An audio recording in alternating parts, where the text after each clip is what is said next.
ममता का हक अदा कौन करेगा। या अल्लाह हर माँ को सलामत रखना, या अल्लाह हर माँ को सलामत रखना, वरना हमारी जिंदगी के लिए दुआ कौन करेगा। जनाब सदर मोहतरम उस्ताद इकराम,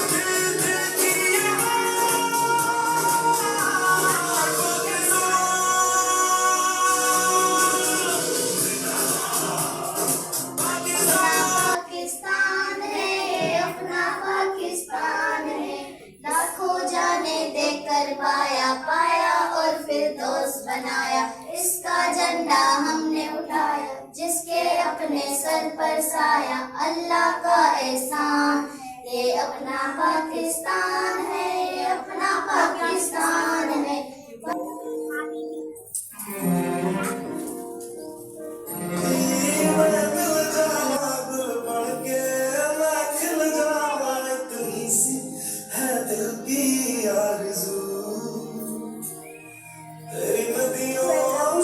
करने का मौका मिला है वो है फौजी।